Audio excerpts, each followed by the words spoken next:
So the West Asian crisis, basically the war between Iranians and Israelis, Americans, and the Gulf countries have triggered a real energy crisis in the world. We saw oil prices going from literally $80 a barrel to about $119 a barrel. And yes, there is a pressure on everybody, especially in South Asia, because now what has happened is the Iranians have effectively closed the Strait of Hormuz, which basically means that the majority of the oil and gas which used to come from Qatar, from the Middle Eastern countries, GCC countries, used to come to India, is effectively not going to happen, or the supplies are really going to dwindle. Now, when it comes to oil, India has 40 other partners where India has been, getting its oil supplies from. So that is not a major challenge. But the challenge really lies with LNG. Why? Because there are only 4 major countries in the world which produce LNG. And the 4 major countries are: America is the largest, then is Qatar, then is China, and then is Russia. India has been procuring most of its LNG because of the cost and the ease of business from the Qatar. India is also getting it from the Americans, and India is also getting it from the Russians. But since the Ukraine war,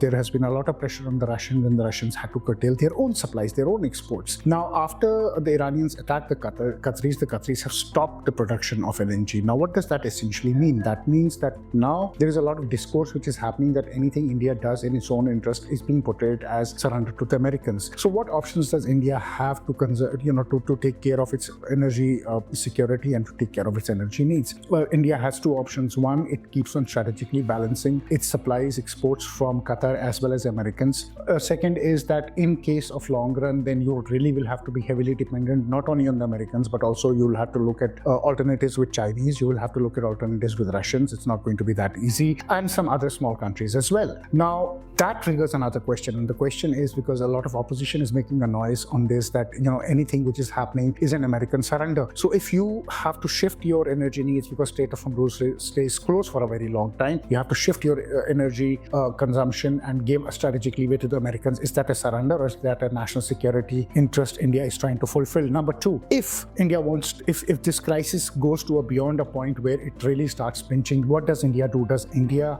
with other South Asian countries, go ahead and create a naval maritime force and opens the Strait of Hormuz, takes control from the Iranians? That means direct conflict with the Iranians. Are you going to say that India has been anti-Iran, taken a stand and surrender to Americans? Or is it because India will have to do that because it is going to only serve the Indian national interest and India's national security when it comes to its energy requirement? That's a question which needs to be asked, and that's what I would like to ask you.